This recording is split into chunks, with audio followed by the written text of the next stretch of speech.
Right now, someone in the world is less qualified than you, but is living the life you want.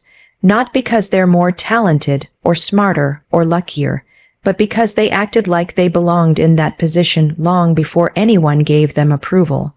That's what you need to hear right now. You're waiting for a sign, for someone to validate your dream, to hand you the confidence you think you're missing. But confidence isn't given, it's claimed. It's practiced, it's embodied, and it starts not when everything is ready, but when you decide to act as if you are already the best at what you do. Acting like the best doesn't mean pretending to be perfect. It doesn't mean arrogance, it means responsibility. The best don't blame the world, they adapt to it. They don't wait for the perfect time, they create it. When you carry yourself like the best, you stop playing small. You raise your standards, you become the example others follow. You may not feel like you have what it takes right now. That's normal. The truth is, no one starts with full belief. Everyone begins with fear, doubt, and the uncomfortable silence of uncertainty. But the ones who rise, the ones who win, are those who step into that space anyway and say, "Let me show you who I am." Here's the secret no one talks about. You become the best by acting like the best before you actually are. That version of you keep imagining, the confident one, the focused one, the one people look up to. You don't find that version, you build it day by day, action by action, thought by thought. So stop apologizing for your dreams. Stop playing modest when your soul is screaming for more. Walk into every room like you belong there. Talk like your words matter. Work like someone is always watching. Not because you need to impress them, but because you're done waiting to be impressed by others. You don't need permission. You don't need the world to agree with you. What you need is to make a decision that from today forward, you're going to act like you're the best, not because you've arrived, but because you're on your way. And here's the beautiful part. The moment you carry yourself that way, people start to treat you that way, not because you've changed the world, but because you've changed yourself. So if you've been waiting for a message, this is it. Act as if you are the best, because the world needs someone bold enough to believe it. Before it's obvious, let that someone be you. Your current reality doesn't define your potential. Your belief does. That simple truth is something most people ignore, not because they don't want to accept it, but because they've been trained to measure their worth by external evidence. When we look around and don't see results, no recognition, no achievement, no progress, we assume we're not capable. We think maybe we're not good enough, or talented enough, or deserving enough. But here's the truth. Your current circumstances are not a mirror of your ability. They are just a snapshot of your past decisions, your past mindset, and your past self-image. They are not a prophecy of what's possible for you. They are just the ground you're standing on, not the ceiling. People who break through limits don't wait for the world to confirm their greatness. They declare it first. They start with belief, even when nothing around them supports it. And that belief becomes a powerful force that fuels their effort, their discipline, and their growth. That's what sets them apart. Not privilege, not luck, not a perfect background. It's the internal decision to see their future self as real before anyone else does. You see, belief is not some fluffy, motivational buzzword. It's a mental structure. When you believe in your potential, you behave differently. You speak differently. You make bolder decisions. You risk more. You fail faster. You try again with more strategy. You show up with more intention. And all of that over time creates results. But without belief, even the most talented person will hesitate, overthink, and eventually settle. Talent without belief is like a plane with no fuel. It's built to fly, but it'll never take off. The world is full of people who never lived up to their potential, not because they lacked it, but because they waited for confirmation. They waited for someone to tell them they were worthy. They waited for the timing to be perfect. They waited for the fear to go away. And in that waiting, their potential rusted, because belief isn't something you earn later. It's the engine that drives you forward now. Every great person you admire once stood in a place of doubt. Every master was once a beginner who had nothing to show for their effort but a dream. But what they chose to do was believe anyway. They didn't need evidence. They needed vision. They pictured what could be and held on to it, even when everything around them screamed otherwise. They weren't immune to failure, rejection, or fear, but they believed those things were temporary. They believed they were still growing, still learning, still rising. What you must understand is that belief is a decision. It is not automatic. It is not given by others. It is chosen, especially when it's hardest to choose. When you wake up feeling behind in life, when your goals seem far and the path feels uncertain, that's when belief matters most. It becomes the only thing holding you up while you build everything else. You have to stop letting your current reality convince you of what's possible. If you keep measuring your value by what you see today, you'll never make the moves needed to become who you could be tomorrow. You'll play it safe, stay in comfort, and shrink every time you're challenged. But if you shift your mind and say, I am more than what is visible, then you begin to operate from purpose, not fear, from potential, not proof. Think of all the people who started from nothing. They had no money, no followers, no degree, no guidance. But what they had was the courage to believe that their current situation was just a chapter, not the entire book. They believed their dreams were valid. They believed that growth was inevitable if they kept moving. And because they believed, they persisted. And because they persisted, they succeeded. You are not stuck because of your circumstances.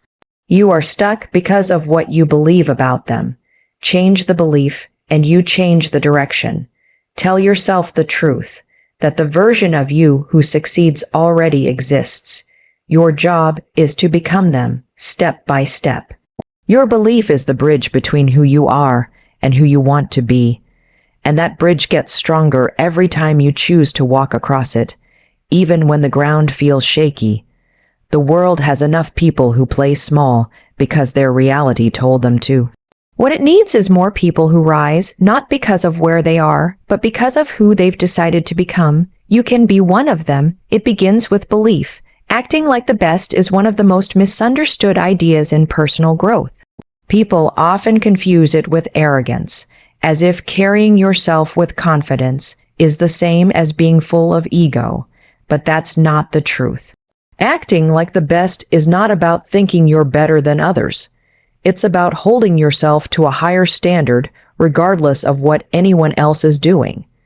It's about taking responsibility for how you think, how you act, how you speak, and how you show up in every situation.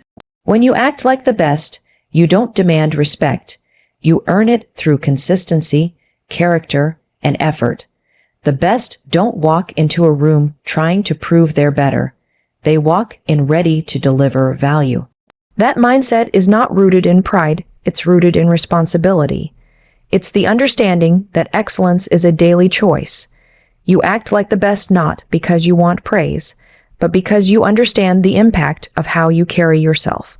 You know people are watching, you know your actions have influence, you know your words carry weight, and because of that, you take ownership of every moment. Responsibility is quiet. It doesn't need to announce itself. It's shown in how you prepare when no one is watching. It's shown in how you respond to pressure, how you handle setbacks, and how you treat people who can't do anything for you. When you act like the best, you stop cutting corners. You stop blaming others. You stop hoping for a lucky break. Instead, you become the kind of person who is ready for opportunity, who is prepared, who is disciplined, and who is consistent even when motivation fades. That is what makes someone stand out, not showmanship, but stewardship. We live in a world where people seek quick success and overnight validation, but those who truly rise to the top understand that acting like the best means long-term thinking. It means choosing effort over ease, growth over comfort, and integrity over popularity. It means showing up even when you don't feel like it, giving your best when no one is clapping, and committing to the mission even when results are slow. There is nothing arrogant about that. It's courage, it's maturity, it's leadership. Acting like the best also means you hold yourself accountable. You don't wait for someone to remind you of your goals. You remind yourself. You don't need to be micromanaged because you already manage yourself with precision. You don't make excuses because you've trained your mind to find solutions. That level of ownership doesn't come from thinking you're perfect. It comes from knowing you're capable of more and refusing to settle for less. People who act like the best are not delusional about their flaws. They see them clearly, and they work on them daily. That's the responsibility they accept. It's easy to spot someone who is faking greatness. They talk more than they act. They seek attention before they build substance. But those who truly act like the best don't need to convince anyone. They let their discipline speak. They let their results do the talking, and they focus not just on being seen as the best, but on being ready when it counts. Because acting like the best means preparing before the spotlight hits, not scrambling after it does. This mindset also shows up in how you treat others. When you act like the best, you lift others. You encourage them. You share knowledge. You don't see others as threats. You see them as teammates in the larger game of life. You realize that true strength doesn't need to tear anyone down. The best help others rise.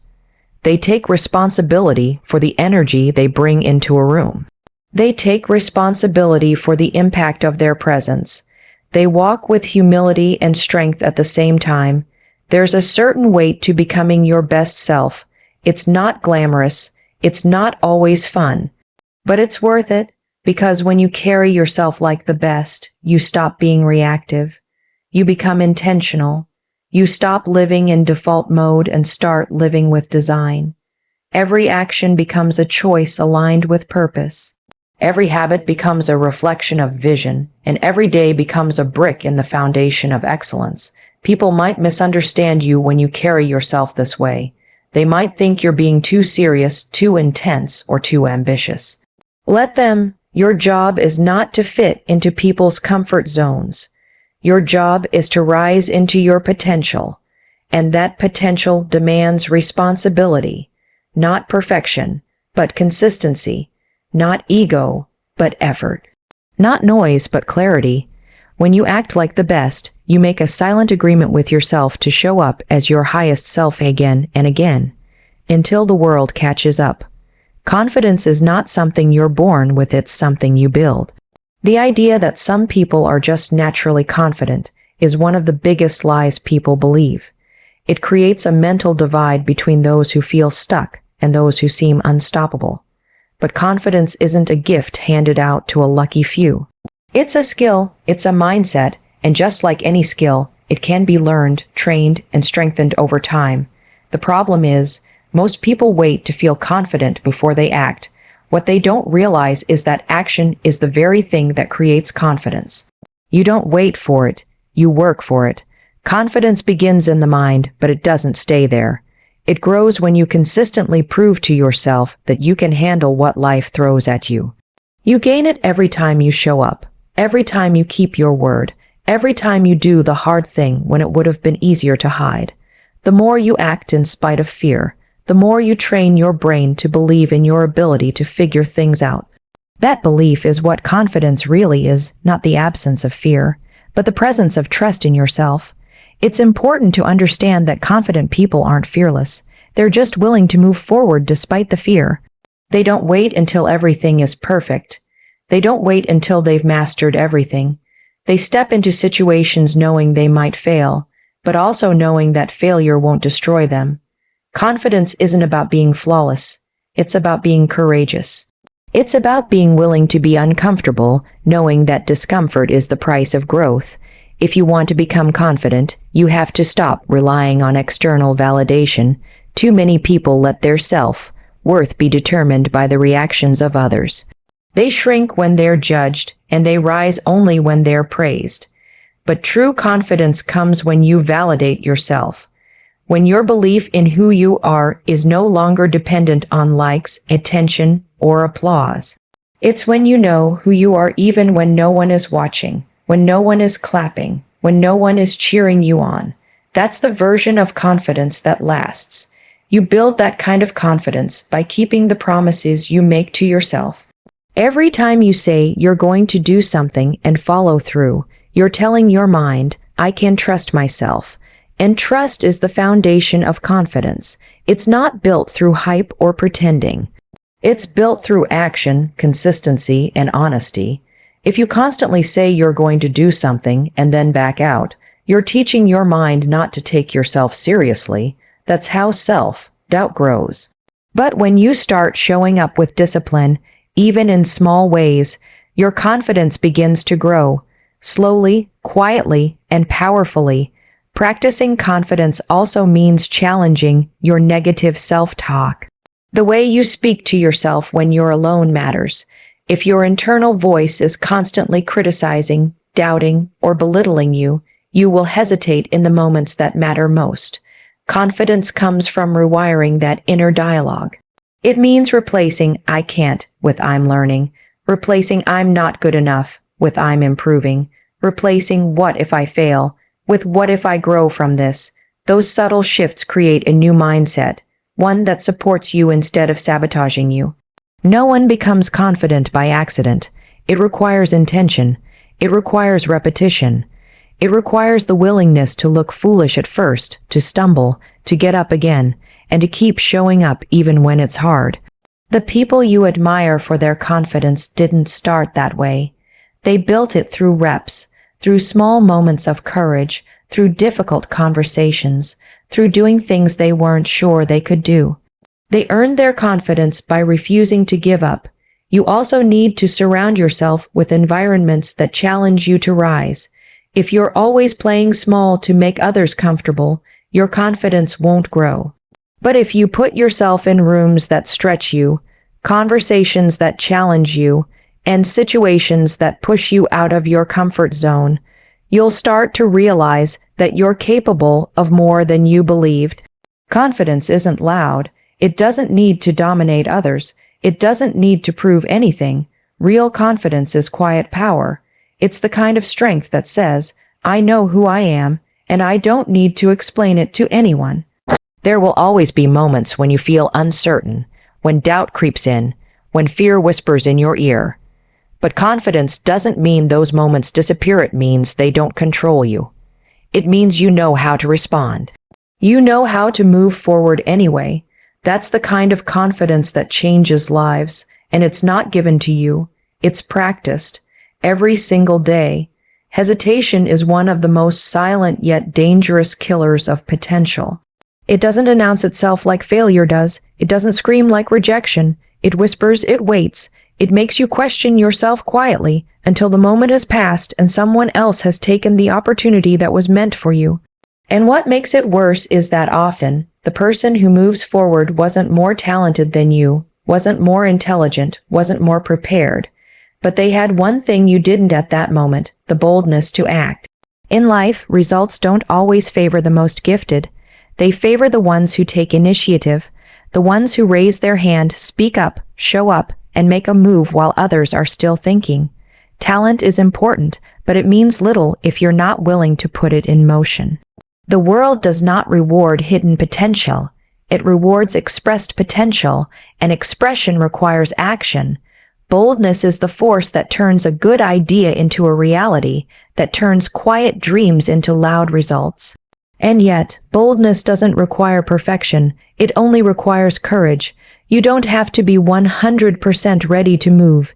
You just have to be 1% more courageous than you are afraid. Many people live in the waiting room of life, constantly planning, constantly preparing, constantly asking, what if I'm not enough? They wait for the perfect version of themselves before they take a risk. But in doing that, they miss the truth. Progress creates perfection, not the other way around. Growth only happens when you take the step, and each time you hesitate, someone else, maybe with less skill, maybe with less depth, is taking that step ahead of you. Not because they're better, but because they're bold. We've all seen this happen. We've seen people rise to success who didn't have the best qualifications, didn't have the best background, didn't seem like the obvious choice. But they put themselves in the position to win. They knocked on the doors. They said yes to opportunities. They weren't paralyzed by what they lacked. They moved forward with what they had. That mindset creates momentum, and momentum builds confidence. Confidence leads to visibility, and visibility leads to results. It's not fair, but it's real. The world can't reward what it doesn't see. If you don't speak up, your ideas go unheard. If you don't try, your gifts go unnoticed. If you don't act, your talent stays hidden. Boldness is what makes people look twice. Boldness makes you unforgettable, not because you're the loudest in the room, but because you had the courage to take the leap when everyone else was still stuck in fear. Sometimes the difference between being average and being excellent is just 5 seconds of courage. The moment when you send the message, raise your voice, press the launch button, walk into the room, or take that shot. Those small moments of bold action often change everything. But if you allow doubt to win in that moment, if you delay, if you overthink, you'll watch someone else with less ability do what you were meant to do, and over time, that pattern becomes a cycle. You see others succeeding and start wondering what they have that you don't, when the real difference wasn't what they had, but what they dared to do. You have to train your mind to act in spite of uncertainty. Boldness doesn't come from knowing it will work out. It comes from trusting that even if it doesn't, you'll grow from it. The people who keep moving forward are not fearless. They just value progress over perfection. They understand that failure is part of the process, but regret from never trying is a weight that's harder to carry. Hesitation is subtle, and it always feels justified. It sounds like, "I'll do it tomorrow," or "let me just think about it a bit more," or "maybe next time when I'm more ready." But those delays cost you. They cost you chances, growth, time, and the edge you could have built by starting now. Every moment you pause out of fear, someone else is building while you're still doubting. And with each move they make, the gap widens, not because they're better, but because they acted. The truth is, boldness can be developed. It starts with small acts of bravery, speaking up in meetings, taking the first step toward a goal, saying yes to things that scare you. Each bold decision becomes a vote for the person you want to become. The more you practice boldness, the more natural it feels. And the more natural it feels, the less you'll hesitate when it counts. Over time, you become the one people admire, not because you waited until you were perfect, but because you moved before others dared to. One of the most common ways people hold themselves back is by waiting for permission. They wait for someone to approve their dream, to invite them to start, to validate their potential, or to say, "Yes, you're good enough now." But the truth is, no one is going to give you that permission. And even if they did, it wouldn't mean anything if you didn't already believe in your purpose. Acting like a winner doesn't require anyone else's approval. It requires a decision rooted in clarity, intention, and belief that what you're doing matters. Purpose is what gives you the power to move forward without applause. When you have a sense of purpose, you don't need everyone to agree with you. You don't need everyone to understand your vision. You don't even need visible results right away. What you need is the inner fire that says, "This is what I'm meant to do. This is where I'm supposed to go. And I'm not waiting for anyone to confirm that before I take the first step." Winners think that way. They move that way. They act before they are accepted because they know that purpose is stronger than permission. If you look closely at those who rise above the crowd, you'll notice they didn't wait until the path was cleared for them. They created their own space. They spoke up when it was uncomfortable. They tried when it didn't make sense to others. They believed in what they were doing, even when it didn't come with a guarantee. That kind of courage doesn't come from being invited. It comes from being driven by something deeper than applause or recognition, driven by meaning. You don't need someone to tell you it's okay to think big. You don't need a title to lead. You don't need a spotlight to shine. What you need is to take your purpose seriously enough that you show up like it's already real, even if the world hasn't caught on yet. Winners know that most people won't see the vision at the beginning, and they're okay with that. They're not acting from ego. They're acting from alignment. They're not trying to prove anything. They're trying to build something that matters. So many people are capable of more, but they're stuck because they keep asking questions like, what will people think? Or what if they laugh? Or what if no one supports me? But the question you really need to ask is, what if I stay the same? What if I keep waiting? What if the dream inside me dies because I was too busy waiting for someone to give me the green light? That's the real risk, not failure, but never beginning. You act like a winner by showing up today as if it's already yours. Not in an arrogant way, but with the quiet confidence that says, I don't have everything figured out, but I'm going to keep going anyway. Winners walk into rooms they've never been invited to. They raise their hand for roles they've never had before. They take action in spaces where they once felt like outsiders. And slowly, they become the kind of person they once admired. Not because someone gave them a chance, but because they created one. Purpose gives you strength in moments of doubt. It reminds you why you started. It pushes you when motivation disappears. It keeps you grounded when criticism hits.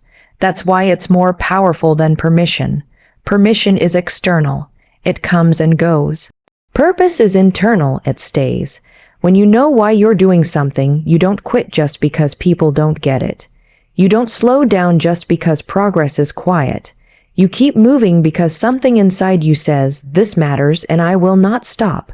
Too many people waste years waiting to be chosen, but the truth is, you don't need to be chosen. You need to choose yourself. Choose to act, choose to believe, choose to take that first imperfect step. The world doesn't owe you anything, but that's not a reason to shrink. That's a reason to rise. Winners don't act like winners because life handed them a script. They act like winners because they wrote their own. And they followed it with discipline, with passion, with resilience. No permission required. You were never meant to play small. You were never meant to wait your whole life to feel ready.